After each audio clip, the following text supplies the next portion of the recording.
guys, I'm Siobhan, a first-year medicine resident. Today is the first day of a new rotation, and I'm actually on a block of clinics, which means that rather than seeing patients who have been admitted to hospital, I get to see patients who are coming to clinic for subspecialist appointments. So every half day, so like morning versus afternoon of the week, I get to go to a different specialist's office and see patients. So a specialist who is seeing patients for a heart problem or a lung problem, kidney problem.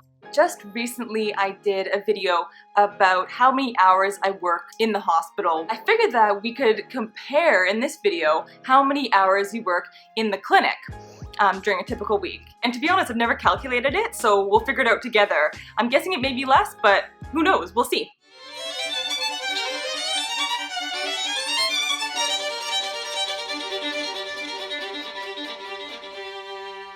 It's Monday morning, 8 a.m. This morning I'm going to be in a hepatology clinic, so a clinic that specializes in liver problems. So we'll see what that's like, and then this afternoon I'm in a gastroenterology clinic. Lots of big words. So that means that it's anything to do with the GI tract, anywhere from the mouth, swallowing the esophagus, going to your stomach, down to the intestines, out the other end, all of that. It's 8:45 now, I just got to the hospital. I know I said I wasn't going to be in the hospital, but these clinics this week are actually in the hospital, so I'm not doing inpatient medicine, but I'm still seeing patients in the hospital, just in the clinic. So, new hospital, just want to get there a little bit early and then meet my supervisor for the first time, and then we'll go over which patients I'm going to be seeing, show me which room I'm going to be in, and then I'll read up about the patient a little bit before I go in and see them.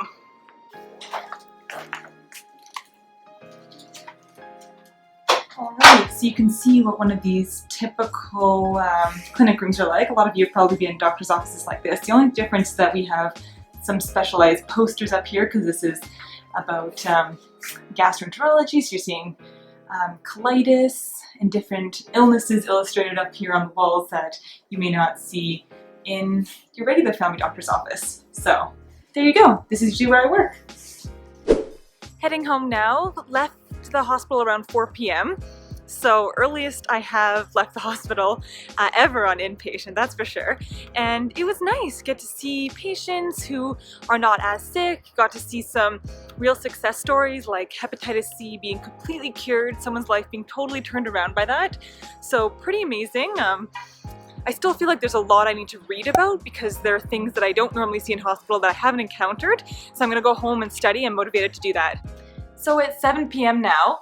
I just finished working out and had some dinner, and it was so hard for me to pry myself away from watching TV. I'm completely addicted to Stranger Things.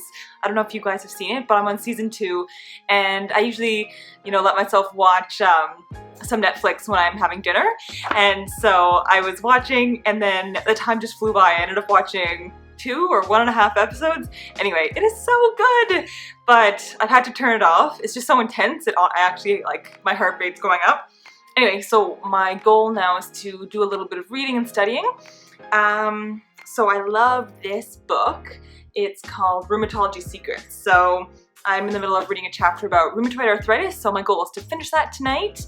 And then I need to read a little bit about cardiac arrhythmias, so like when your heart does funny beats, because tomorrow morning I'm doing a clinic that specializes in cardiac arrhythmias, so I want to do a refresher. It's 8:50 now, just heading up to the Cardiology Clinics in one of the hospitals. I was running late this morning because I watched like 3 episodes of Stranger Things last night. It is so addictive and it's so good. So anyway, I'm leaving for Halloween night. I'm leaving the last episode. So that'll be for tonight, my reward. So here's my cardiology clinic for today, the clinic room. Not as many posters as the gastroenterology room, but it's got exactly what you need. Just getting ready to see first patient. So basically, I pull out their file and I start looking through the previous lab work they've had. If they've seen any other specialists, I'd like to read through those notes and just have an idea in my mind before they even walk in the door, what the issues are, what things I want to make sure I ask about, what I don't want to miss. So it's sort of like developing a game plan before they come in. I just finished up in the Cardiology Clinic. It's 12:45 now. It was so interesting. Saw a lot of different varieties, some young patients with genetic changes, older patients who needed pacemakers put in. And now I'm just heading down to a different clinic. Luckily it's in the same hospital, and I'll be going to an Endocrinology Clinic, so all the different hormones. Tomorrow. Morning guys, so it's 7:45 this morning and I'm just heading out the door to a rheumatology clinic today. So rheumatology is basically the study of inflammation in the body, and sometimes that inflammation is about arthritis and other times it's inflammatory conditions throughout the body. So stuff you might have heard on like House MD, like lupus, some of those rare conditions we actually see in these clinics, so it'll be an interesting day. And I was just reviewing some of the medications that they give because they're a bit more rare, expensive, really cool drugs like rituximab, hydrochloroquine, and one of the ones I always struggle with saying is adalimumab. And whenever I'm trying to say it to patients, I feel like it gets balled up in my mouth. Adalimumab. Anyway, try to say that a whole bunch of times. So here's the clinic that I'm working at today. I like it because, well, it's really new and fresh and I like the colors. So, you know, we've got the typical things. We can look in eyes and ears with this. We've got a regular table. Gowns are kept below here. This is to put sharps in, so needles. Got some good hand hygiene. So you can either wash your hands with soap and water or with Purell over here. Typical workstation right here. I can access all of the notes online and then usually get my patients to come sit over here. And of course we can draw the curtains if anyone's going to be coming in. So standard office, but I happen to really like this one because it's so new and fresh and it feels good in here. Alright, so it's about 5 p.m. now. Just finished the day. This morning was in the Rheumatology Clinic and basically saw a lot of patients with rheumatoid arthritis, and that means people have a lot of inflammation in their joints, and so I feel way more comfortable looking at their joints, figuring out which ones need more medications, and then this afternoon all the internal medicine residents get together for our academic half day, and basically we have a series of lectures. This time we had something called M&M. And I always think of like M&Ms, like the little candies, but it's actually morbidity and mortality rounds. So we look at a case that we can learn from and where things didn't go well and that we as doctors and healthcare professionals can do better. So in this case, we were looking at cases where medication errors happen. So when someone comes into hospital and they don't get the right medications or they don't get the right dose, and that's considered a medical error. So we're talking about ways to do better in our own hospitals and solutions for that. So super useful topic. Anyway, now heading to a coffee shop just to study for a bit. I know if I go home that I'm doomed and I'll probably sit on the couch and get no work done. So do a little bit of work first, and then I'm meeting up with my internal medicine lady friends, and we're having sort of a girls' night. So it'll be nice. So we'll see. It'll be a good night. Morning guys, it's 8 o'clock now. Sorry it's so loud, I'm on the street here. Normally I usually walk to work, especially when it's the close by hospital, but today it's raining, it's so gross, and I probably woke up a little bit too late, so I am going to get myself an Uber, get to work, and I've got a hematology clinic starting at 8:30 in the morning, so that's a specialty of all the issues that can happen in your blood. So do you clot too quickly? Do you bleed too much? Could it be a cancer? That kind of thing. So it'll be a different type of clinic. So it's now 12:30. Just finished up with my hematology clinic. So here's the room today. As you can see, it's all pretty similar. This is just a little bit smaller. Same deal though. You know, everything to stay clean and safe. So now I'm heading upstairs. I'm gonna eat on the way, and I've got a nephrology clinic. So basically looking at patients with kidney problems. So it's about 4:15 now. I finished the nephrology clinic, but honestly, I'm so tired, and A lot of you guys send really nice comments talking about how you don't know how I keep up with so much energy, but it's times like this that I want to tell you I do not have a lot of energy all the time, and I do get exhausted, and this is one of those days that I really just want to go home and I don't really want to be on call. But that's not the reality of life. So I have, about 40 minutes or so to get over to a different hospital, and I figured I would walk, and that'll perk me up, hopefully get a little bit of outdoors, some nice fresh air. So basically, right now I'm going to be considered a fly-in resident, and the whole idea behind that is I don't know the teams. I'm not actually on an inpatient rotation right now, but they still need people to be there overnight on call, so I'm covering for call.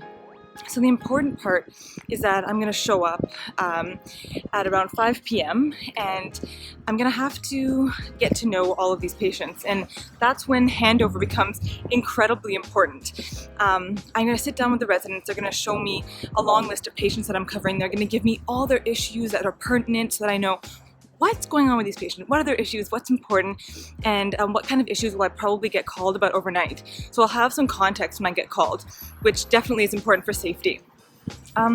So that's about it. Just gonna go for a walk, get some food, and then mentally gear up for the night, because there's definitely a big mental component to knowing that you're on call. Right, it's 4:45, just getting to the hospital. Oh, you can hear all the sirens, so you know I'm in the right place. So now for me the call is going to be from 5 p.m. until 8 or probably 10 a.m. the next morning. It's still early in the night, but for whatever reason it's actually kind of quiet. It's eerie. But actually you're never supposed to say the word quiet, otherwise apparently that jinxes everything. So hopefully I didn't jinx everything.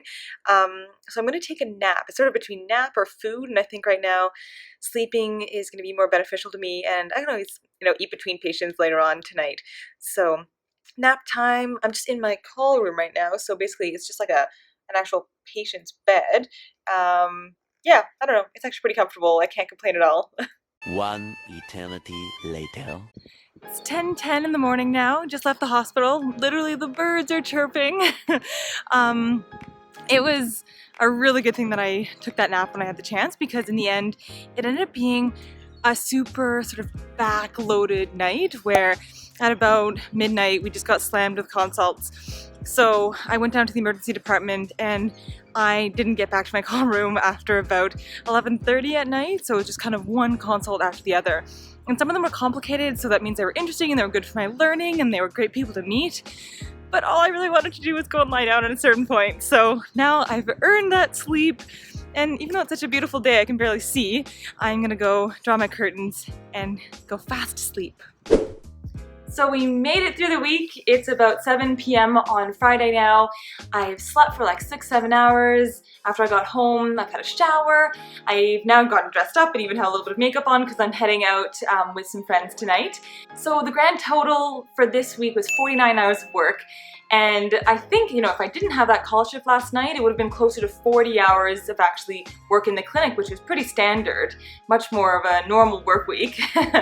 And it just goes to show you that there's a lot of flexibility in terms of what you can do in medicine and what you choose to do as a doctor. So this is just a week in my residency program on my particular schedule. It's definitely not representative of all doctors or everyone working in clinics. You can work more or less, and when you're an independent practicing physician, you have a lot more say in the type of work and number of hours you want to do.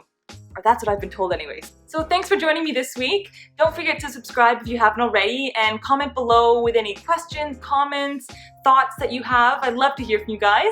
So bye for now, and I'll chat you guys later.